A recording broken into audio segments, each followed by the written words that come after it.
Good morning, everyone. My name is Raden Reksohadinoto, and in this presentation, I'll discuss our study on the applicability of the Altman Z double prime score for financial distress prediction in Indonesian property companies.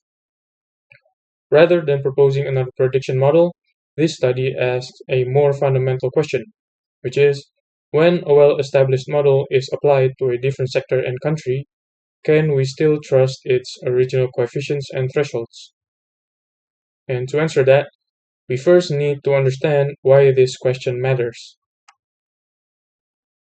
Property companies are highly dependent on capital, long development cycles, and debt financing.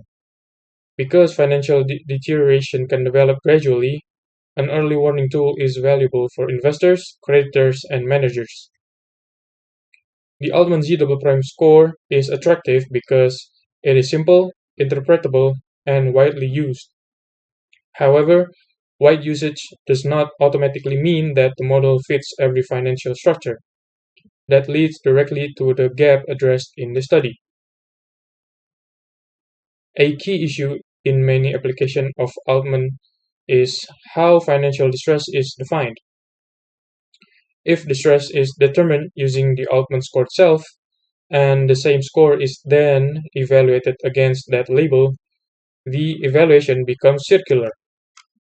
So, in this study, distress is defined independently using 4 financial indicators. We also go one step further. Instead of only reporting accuracy, we examine the false negative firms that are actually distressed but are classified as non-distressed. This is important because those missed cases reveal where the model may fail in practice. This brings us to the main research question: to what extent is the original Altman Z double prime score applicable to Indonesian property firms when evaluated against independently defined financial distress? And what explains its false negative classifications? The novelty of the study lies mainly in how the model is evaluated. First, we test the original Altman specifications against an independent distress benchmark, rather than using the model's own output as reference. Second, this creates a non-circular ground truth based on 4 separate financial conditions. And third, this is the main diagnostic contribution. We do not stop at saying that recall is low, but we trace the missed distress cases back to the financial pattern behind them. Financially, local recalibration is used only as supporting evidence to test whether the limitation is more closely related to the original coefficients and thresholds than to the 4 financial ratios themselves. With that contribution in mind, let me briefly explain the research process. The study follows 5 main steps. We collect and process the financial data, and then define distress independently, and then calculate the 4 Altman ratios and the original Z double prime score, and then apply the original classification thresholds, and then compare the model output with the independent labels. From this comparison, we calculate the evaluation metrics and identify the false negative cases for further analysis. A firm year observation is classified as distressed when at least 2 of 4 conditions are met: negative net income for 2 consecutive years, negative operating cash flow, interest coverage below 1, and negative total equity. These indicators represent different dimensions of financial weakness. Requiring at least 2 conditions helps avoid treating one temporary anomaly as genuine financial distress. The final dataset contains 233 firm year observations from 92 Indonesian property and real estate companies using the 2021 to 2024. Based on the independent criteria, 56 observations are classified as distressed.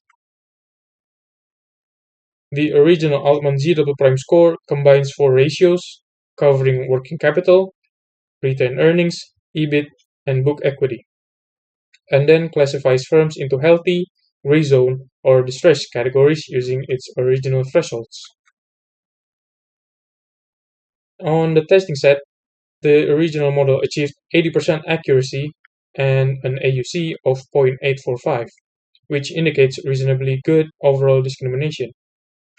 However, the more important result for an early warning application is recall, which is only 52.9%.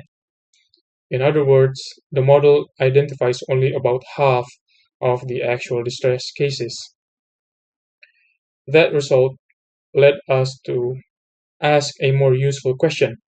Which distress cases are being missed, and what do they have in common? Among 17 actual distress observations in the testing set, 8 were classified as non-distress. The pattern is very consistent.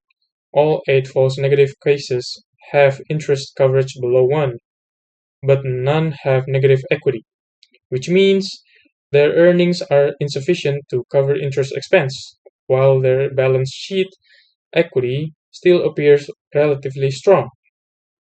So, the model can produce a healthy looking score even when debt servicing capacity is already weak. This is specific failure pattern identified by the study.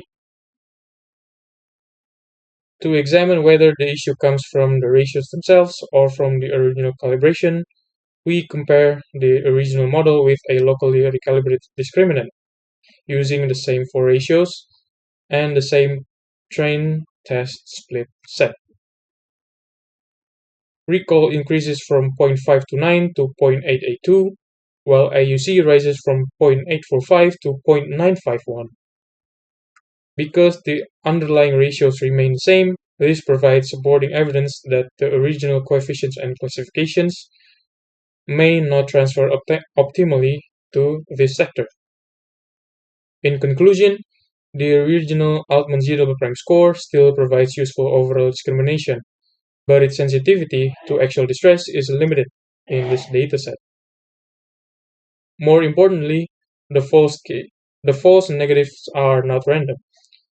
They are concentrated in firms with weak interest coverage but still positive equity.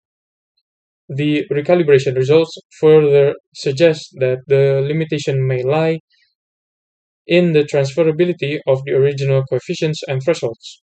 Therefore, for Indonesian property firms, the Altman Z-double-prime score is better used as an initial screening tool rather than a standalone decision instrument, and it should be complemented by direct attention to debt servicing capacity. And that is all from me now. Thank you.